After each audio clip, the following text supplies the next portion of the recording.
Hey, it's Bradley J. For a second broadcast in the same day. So I watched some of the film Trainwreck, Woodstock '99 last night, and it occurred to me I should share my experience with you. First of all, did you see it? You should see it. Secondly, Steve Morse, music writer, told me that I appear in it as a broadcaster interviewing Michael Lang, the promoter, a promoter. I have not seen that part yet, not in that movie. I've seen the interview. I have the interview on tape. But let me paint the picture of what it was like for the concert goers as best I can. You can see that in the video, but my experience was different. So let me tell you about my experience. But I will tell you, it was the whole thing was a shameful statement on our culture. Both a lot of the concert goers, a lot of these, a lot of frat boys, kind of aggro frat boys, basically Limp Bizkit fans, those kind of guys, and Insane Clown Posse fans. Sorry, but it's true. And also the way the promoter set things up as far as the facilities and the distribution or the availability of food and the cost of food and the deals that were made so that the concert goers suffered, in my humble opinion. It was hot. It was hot like this. Imagine a day like this and you're on an Air Force base with no trees around and thousands and thousands of people. Well, let me start from my beginning. Both Woodstock 94 and 99, I went on Tuesday to get set up because we were going to broadcast from there. And then later other jocks came up from WBCN and from all over the country and the world for that matter. And we stayed in this horrible, horrible, horrible military housing. Horrible because it had mold like I have never experienced before. It was awful. I was coughing and uncontrollably for 3 days when I was in there. Awful. And during the run-up to it, Wednesday, Thursday, I prepared interviews. I was only supposed to do 7 interviews, but I prepared for 50 interviews. I actually wrote out 50 interviews, and I was prepared. And there's a lot of bragging going to go on in this, so you're going to have to suck that up. But we did have passes that I had a pass that allowed me to go into the food tent 24 hours a day. So I set up shop there, had a producer with me, or somebody acting as a producer, prepared these interviews. It was so seethingly hot. There was something twisted up about it even before the people got there. And on the very first day, it was evident that people had come searching for a little of the magic of the first Woodstock and a little of the feeling of even the second Woodstock, but it was not there at all. And right away, it got ugly. And I remember people like kind of some older dudes, maybe not Woodstock age, but they wanted to capture some Woodstock. It just wasn't there. The peace was not there, and the love was not there. The music was there. I don't know what the promoters expected in that kind of environment, with that kind of crowd, with those kind of bands. You might say, well, how would we know what kind of people would show up? Well, the fans of the bands you booked would show up. So there you go. In my experience, was like this. I will be honest with you, I didn't go out in that crowd and see those bands. I would never in a million years. Firstly, I don't like rock in the daytime. I don't. I like working festivals because it's fun to interview bands. It's fun to MC bands. But I would never, or I don't like to go to shows in the daylight. For me, rock and roll, rock music is an after dark event. I don't get it. Secondly, being far away from a band doesn't count either. I can't stand that. So that's another reason I wouldn't like to go to a big festival as a concert goer. And of course, the money that you have to pay and the crowd. No thanks. Nothing about it looked magic. Nothing about it looked pleasant. It looked like a nightmare right away. But for me, it was a big high point for my career because I prepared for 50 interviews, and they were jocks from all over the country. But I made a good impression on the people that were doing the broadcasting, the TV, and the radio. And so after I did one interview, they said, "Can you do another one? Can you do this one?" Yep, and without hesitation. And my experience was so much different than the others, because we worked in the MTV tent, which was paradise. They had air conditioning ducts like this, like big giant hoses blasting out air conditioning like crazy. It was freezing in there while it was awful outside. Second plus thing was what's this sound? The episode of Boss. Oh, right. I had a keg of beer. So all day, each day, I did seven interviews. It went like this: have a beer, a cup of beer, maybe 12 ounces. Pow! You didn't even feel buzzed at all. And do an interview, and it was stressful because, it was both for TV and radio, and I'd never really been on TV before. And so I do an interview and then have a beer. Boom. Want to do another interview? Yes. Another interview, another beer. Another interview, another beer. So over the course of the day, 7 beers, but there was nothing. Nothing. It kept me in a great balance. Air conditioning, beer, and the artists. I like the artists. I like having the respect of the artists. Some of the people I got to interview included, yes, Limp Bizkit, Jamiroquai was a thing then. Alison Morissette. I don't think she liked me. I didn't much like her. We just didn't get along. Can you imagine that? I'm sure she's a very nice girl, but I guess I must have rubbed her the wrong way. Elvis Costello.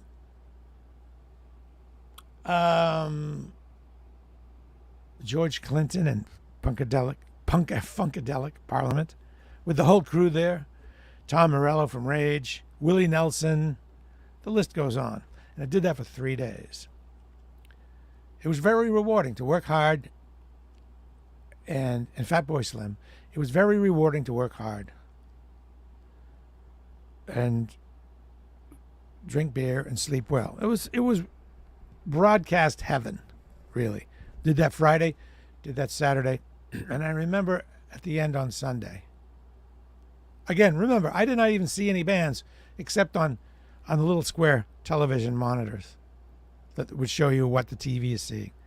I had no desire to go and see any of them in that environment. It's just sucks. I can't imagine it. And then at the end of Sunday wound down, right? Yeah, 3 days of peace, love, and rock and roll. I finished my 21st interview and felt like, wow, whew, that was a lot of work, and I did not screw up. I did okay. It was one of those times when you have your job that you love and you have a challenge and you don't screw it up. And dude, I miss you. Always listen to you on WGBH. Easy mistake to make is WBZ, but maybe someday I'll be on GBH. Hello, GBH. For the right deal, I'm yours. And Rob also says he just watched the first episode of that Trainwreck thing. So Sunday, it started to get crazy. And I'm not, you cannot be surprised there was a riot. That many hot people forced into that, or crammed into that many, not forced, but crammed into that space with those bands and that heat and the anger about how they were being treated worse than animals, worse than some animals. What do you expect? And so things started getting crazier and crazier. And pretty soon, there were fires. And when the most vivid memories I have include the TV people. They have these big TV trucks. They keep all their equipment in. When things started to hit the fan, the TV people, and I don't blame them, rushed all their equipment into the trucks and got in the trucks themselves and closed them up. Because they did not know. They fully expected there could be a complete and utter riot. They were afraid they would be overrun. Equipment would be broken and they would be hurt. And, well, we had that same consideration too, but I didn't have a big truck to lock myself in. I just had an RV where I slept. Still. And I remember that there was a chain, like a link fence, and then between us and the crowd. And there was also a line of police. And the police were kind of in their riot mode because they had these sticks. It was us, the fence, the police. But the fence could have been taken down easily by the rioters. And the police was smacking their sticks on the ground in a menacing way, and I was very glad they did. That thin blue line was my protection. If it wasn't for them, who knows what would have happened. I remember this hot moment, like physically hot, the heat, the sweat. I had my Shady Brady hat on, some sunglasses still, I think, from the day. And I had this old camera and I videotaped some. I got some videotape of the riot. And I don't know the rules about showing naked people on Facebook. I don't know the actual rules. So I'm not going to show that footage. But, there were the people who had their body painted and they're dancing. So there's the police slamming their sticks down. There's naked people dancing. And there's compressors on the refrigerator trucks blowing up like bombs. Yeah, fires. It was like medieval time, except for the explosions. They probably didn't have many explosions in medieval times. The people were gone off in a medieval manner. The police were protecting us, and those explosions and the fires and these drum circles drumming incessantly. Who knows what's going to happen? Well, it did die down, and some people left that night. I did not. I came back the next day. I came back the next day with Nick Carter, I believe, and DJ Melissa, and somebody else in the van. And it just seems like yesterday, but it was how long ago? Forever ago. Well, that's my story, and I'm sticking to it. The Michael Lang interview. Look at this. Woodstock 99, welcome. Okay, that's what's going on with that. Well, thank you for welcoming me, Woodstock 99.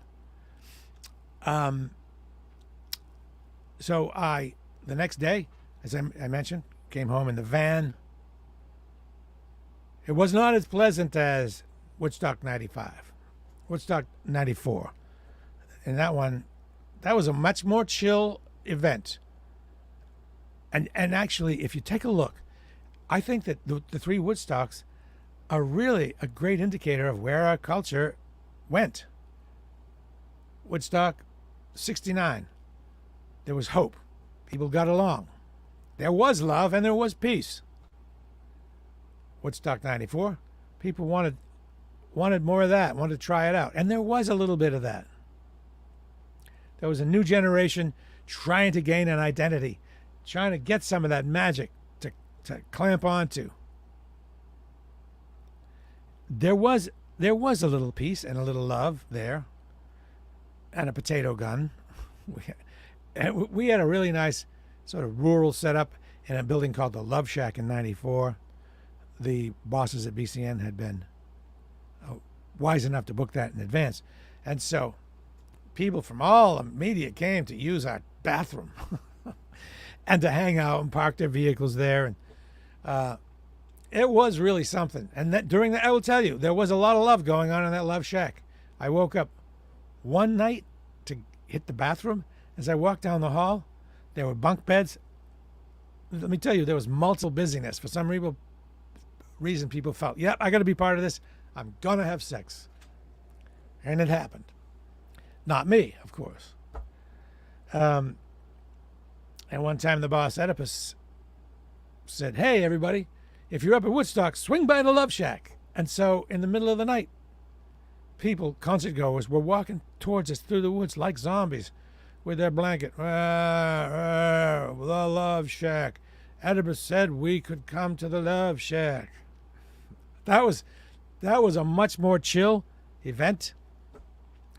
And then you have our culture, our society on display, and only 5 years later, completely different. The music was much different. The attitude of the music was much different. And certainly partly as a result of the bands there and partly as a result of culture change, the crowd was different. And I don't know, that seems like a pretty accurate mirror of snapshots of our culture and society. As far as Woodstock 99, again, for the concert goers, many of them, I can't imagine it was pleasant. What I see in the movie shows, sunburns and injuries, and I was in the rave tent because I wanted to MC Fatboy Slim because he's my pal and I'm on his album. But it didn't work out. I'm not sure why. I'm sure it was not you, Fatboy Slim. I'm sure it was someone else making that decision. You are forgiven. But it got ugly in there too. People got in over their heads. People got in over their heads in mosh pits in the main outside. People got in and over their heads, getting crowd floated. Super ugly stuff happened in there. It was sad. But again, I got to do 21 interviews on radio and TV, and as a result of that, I got to work the Grammys for 3 years and go to California and interview people at the Grammys on the red carpet and other stuff. I was actually there. Remember the J-Lo wardrobe malfunction where somebody stepped on the back of her dress and bloop? I saw that. And those two things were really the peak of my career. So I'm not going to be too down on the whole event because it was great for me. I was lucky as H.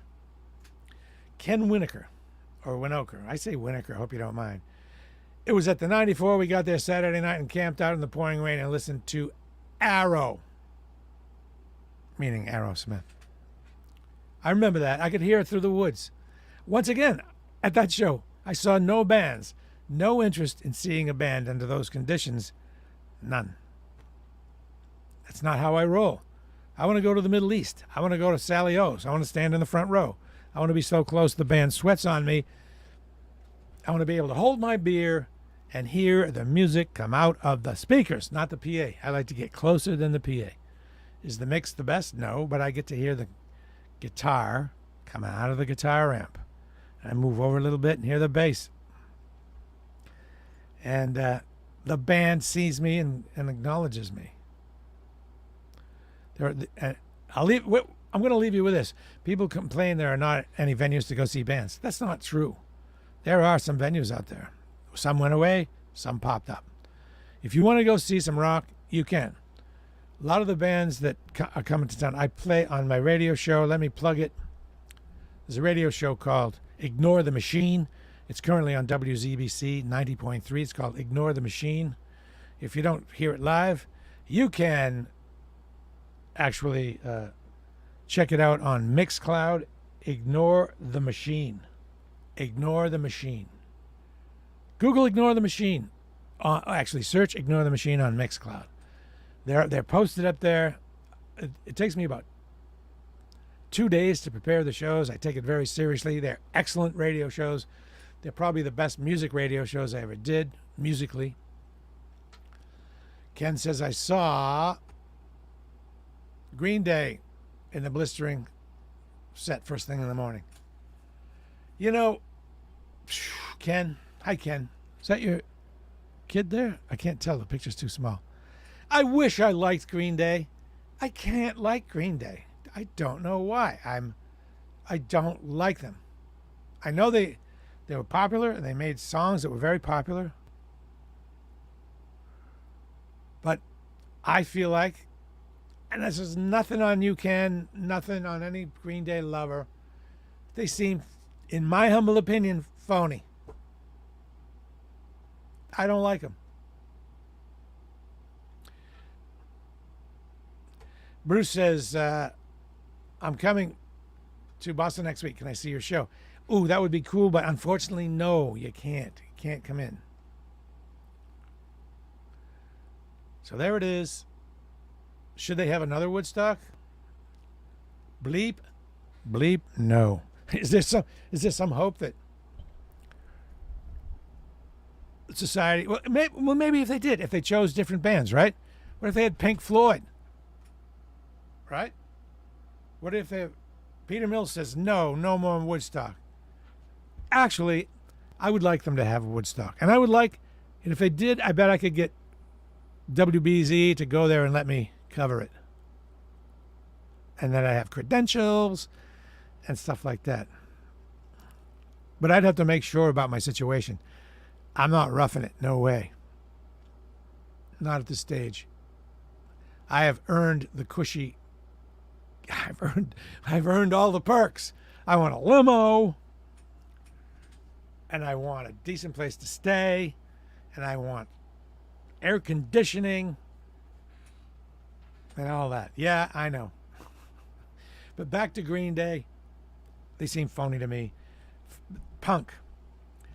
I'm one of those people that almost says that you cannot be a successful punk band because that is antithetical. Because punk is about destruction, including self-destruction. That's why Sex Pistols, perfect punk band. Real punk destroys itself and other things along with it, like those prog rock bands. The point of punk was to